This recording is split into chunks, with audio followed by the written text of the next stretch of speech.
Shoutout nga po pala kay Kuis Gary Opimo. Yung content po niya is about po sa pagbibuild po ng inyong personality. Maganda po ang content niya. I-check nyo po siya and comment, like, and subscribe na rin po kayo sa kanya. Yun lang po. Maraming salamat and mag-uumpisa na po tayo sa talagang topic natin. So gusto ko lang pong tawagin ang aking nanay para po sumama sa reaction video na to sa mga bashers and sa mga hindi po magandang sinasabi kay Maymay about sa MMK niya. So, alam na nga po natin na may gaganapan po si Maymay na isang kwento tungkol po sa isang beauty queen. Hindi man po si Miss Yu, kundi si Judith po. Yun po ay umani po ng sari-saring reaction at nagkaroon po ng debate from sa bashers and sa mga kapwa po naming flyers. And sinama ko po yung nanay ko para magbigay rin po ng opinion niya kung ukol po dun sa issue na yun. So, meron ka po bang gustong sabihin muna about sa issue bago po tayo magbasa ng mga messages na pambabash kay Maymay Entrata? Actually, dun sa mga nababasa ko tungkol dun sa mga comment ng iba, lalo na sa mga negative comments about dun sa gagampanan ni Maymay as beauty queen na sa MMK. Talagang pag nabasa mo yung mga bashing nila, talagang natural below lang. the belt. Actually, iba, below the belt na po pati yung nanay niya sinasama. Natural lang sa katulad natin ng mga fans, avid fan avid fans ng Mayward, ng Maymay, na ma-offend, magalit. Sabihin man natin na huwag pansinin, siyempre good vibes lang, kung ganun, pero yung isang tao malapit na sa puso natin dahil alam naman natin na mahal natin si Maymay, mahal natin si Edward. Kung nakakakita tayo o nakakaambasa tayo ng mga pambabas sa kanila, unang-una tayo naapektuhan na which is talagang nakakasakit ng loob dahil kung tutuusin mo, hindi ka gustuhan ni Maymay na siya gumanap ng kundi siya napili lamang para gampanan niya yung role na yun, na which is kung titinawat very challenging yung gagampanan niyang role. Kaya pag talaga nabasa mo yung mga basing sa kanya, talagang deep inside talagang masakit sa kalooban natin. At yun nga, yung mga ibang mga yung anak ko nga si Mark J talagang gigil na gigil at pag may nababasa siya talagang hindi pwedeng hindi niya na-counteract yung mga opinion nila o yung mga comment nila, lalo na kung negative. Talaga namang sabi ko nga sa kanya, ang gigigil ako sa mga yun meriting na siya na mag-video kami para siyempre para bang anak mo yan na gusto mo ipagtanggol mo na maaaring, di ba sinasabi nila na pag ginampansinin ganito, hayaan nyo lang sila.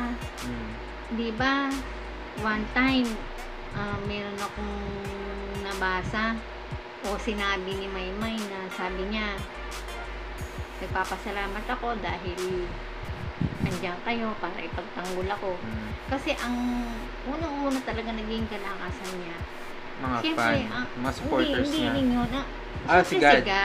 dahil alam naman natin na si Maymay talagang lahat ng bagay na ginagawa niya, lahat ng unang-unang sa Diyos niya inaalay, pangalawa sa pamilya, sa mga mahal sa buhay, sa atin ng mga umiibig sa kanya. Parang iyak ako.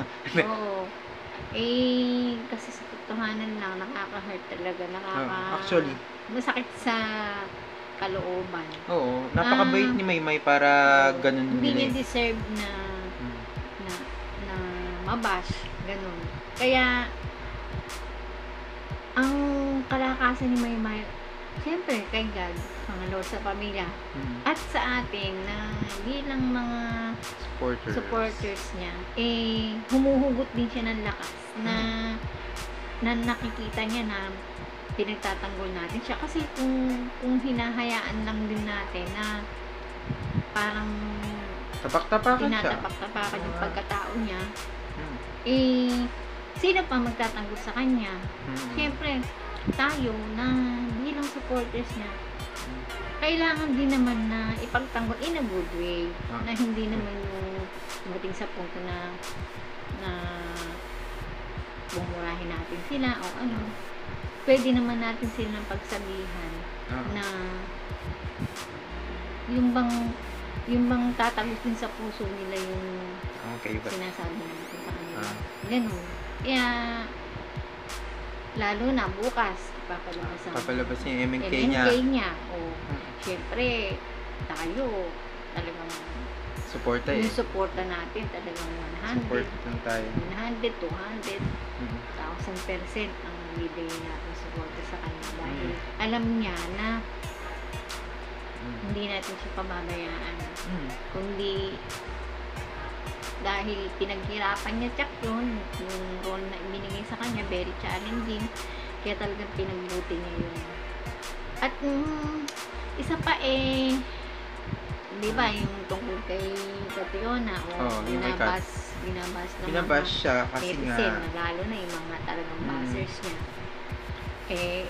yung pagkatao niya, yung presyo na yung physical na kanyoan niya, hindi actually hindi naman siya pangit ang pangit lang talaga yung ugali ng mga basher niya. Sinasabi nila hindi bagay kasi si Catriona, iba yung culture niya, iba yung hindi daw siya magaling mag-English, kaya daw dahil English speaking, di ba nung minsan in-interview sila ni Edward, tinanong yung about dun sa pipiliin nga paano siya yung napupusuan ni Catriona.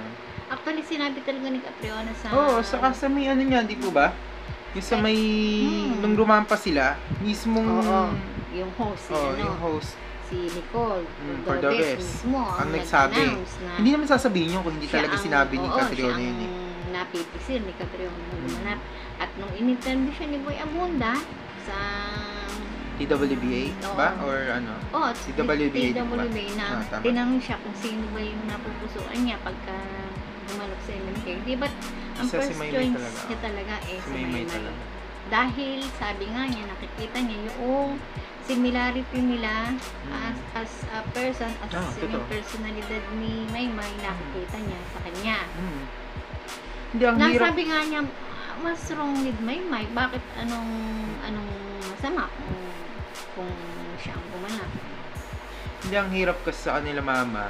Ang hinahanap nila, yung kamukhang-kamukha ni Catriona. May kamukhang-kamukha ba si Catriona? Siyempre, wala. Kung gusto nila na Catriona, din siya na lang din ang gumanap, di ba? Actually, sabi nga ni Maymay, hindi lahat talaga ng tao mapiplis niya. Talagang simula't-simula, meron talagang siyang detractors, meron siya talagang bashers. Hindi talaga mawawala yan.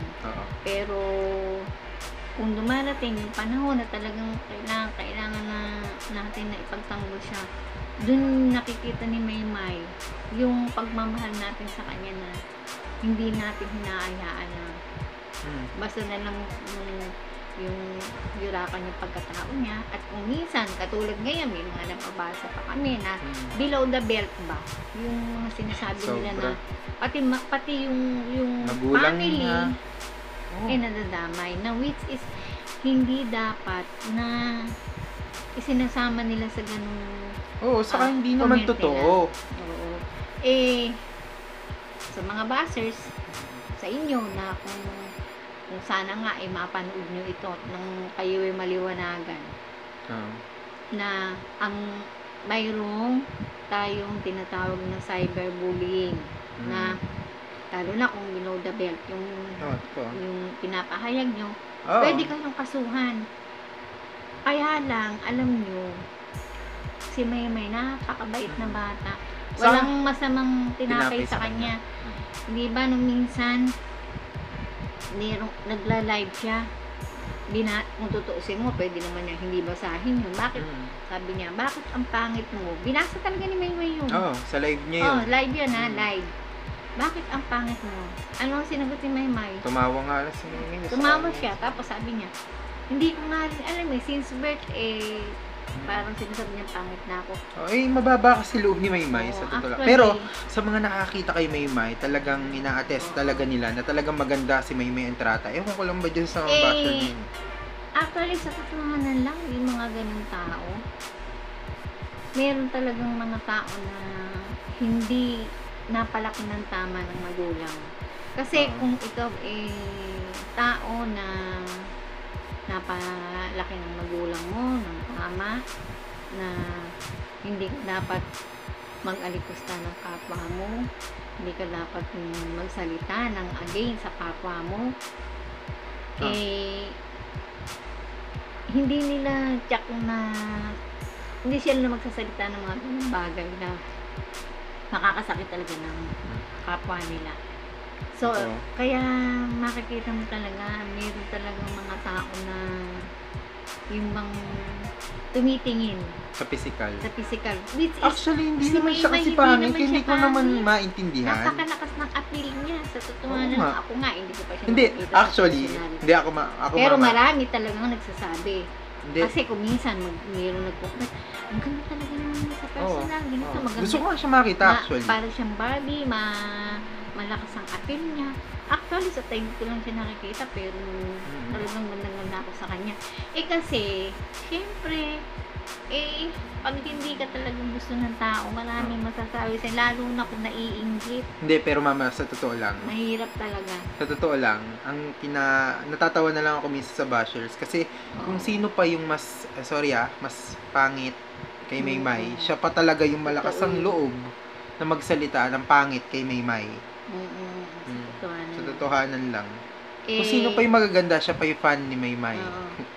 Kaya talagang talagang hindi mo palalampasin yung bang mga, lalo na yung mga birada nila na talagang yung bang below the belt na. Although ayaw ni Edward na nagbabasa si Maymay ng mga negative comments, pambabas. Pero meron ding mga nakakarating sa kanya. May mga nagsasabi daw sa kanya may nakakapagparating. Na ganito yung comment sa kanya, ganito yung sa kanya.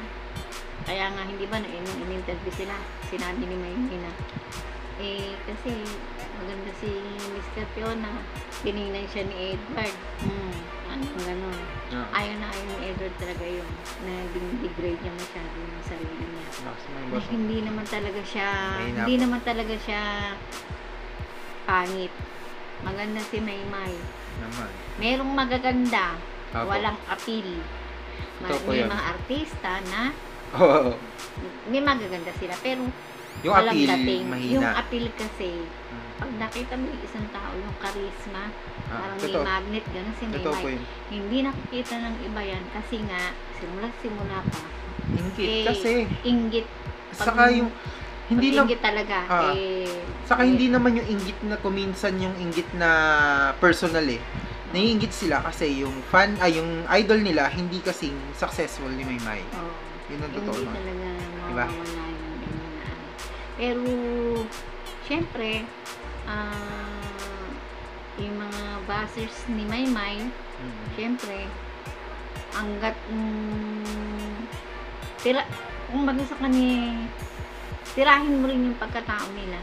Kasi ang comment nila talagang below the belt Pero pag ibinalik mo sa kanila yung sinasabi nila, smart day nga kanina nga may sabi namin niya, hindi ko natiis mami na hindi sinagot ganito sinabi niya. Ano sinabi mo kanina? Nung dun sa may isang buzzers? Nalimutan ko po. Medyo marami-rami po yung... Hindi, yung sinabi mo na, talagang hindi... yun. Yung parang, ano ba sinabi niya? Sabi yata niya, tama, bagay talaga kay Maymay yung role niya kaysa yung Miss Universe daw. Parang, sinabi niya na tama lang na si yun ang Miss gampanan. Judith ang gampanan niya kasi Dahil Miss yun daw ang Universe. bagay sa kanya. Then ang Dahil sinabi ko para sa itsura niya, yun ang mababagay. actually hindi naman pangit si Miss Judith, pero yung kwan kasi niya, Sinabi niya. alam mo kasi 'di ba, mararamdaman mo kung nangungut siya or whatsoever. Alam mo na minamaliit niya si Maymay. Oo.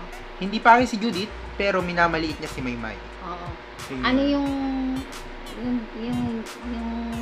sinagot mo sa kanya dun sa base niya? Sabi ko sa kanya na parang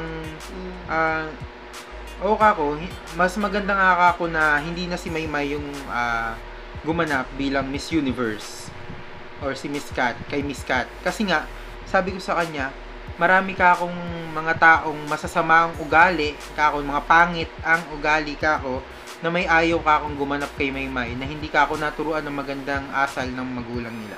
Na hindi napalaki ng tama. Hindi napalaki ng tama. Yun. So, hindi siya nag-reply. Oo. Ayun. May mga binabasa kasi kami komente na about dyan sa ano na yan. Talagang kung talagang kukulo dugo mo dahil talagang hindi siya palalampasin dahil Hindi ako masyado talaga. na yung panlalait nila yun. Masyado na nakaka-degrade yung pagkatao, ganyan, na hindi na talaga tama. Na although sabihin man natin na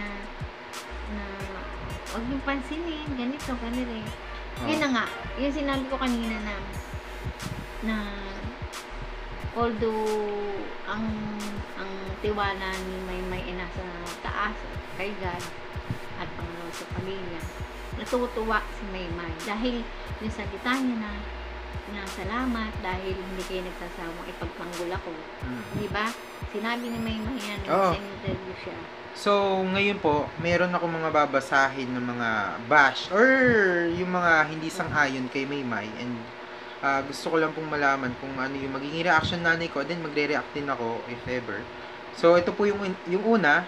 Ngayon po, yung una, sabi ni Lenoj Fernandez, bakit hindi na lang yung mismong Aita ang gumanap sa kanyang buhay? Sabi niya. So, anong reaction mo din, mama? Unang-una, para sa akin po, hindi po artista yung gaganapan niya. Hindi po lahat ng tao kaya umacting, hindi po lahat ng tao kaya humarap sa camera. So, kung bababuyin mo lang din yung istorya, kung hindi mo rin may portray ng maigi, much better na kumuha ka ng kaya mag-portray. Yun po ang stand ko doon. At sabi nga ni Jan Lapus mismo, sabi niya, umahanga siya kay Maymay dahil magaling, sabi niya, yung bida namin dito, napakagaling niya. Ibig sabihin, Na-portray naman niya yung kasi binigay sa kanyang role is nabigyan niya ng justice. At talagang nakita din yung talento ni Maymay sa pag-arte. Hindi naman kasi about sa ano yan sa physical na kung sino yung ano totoo.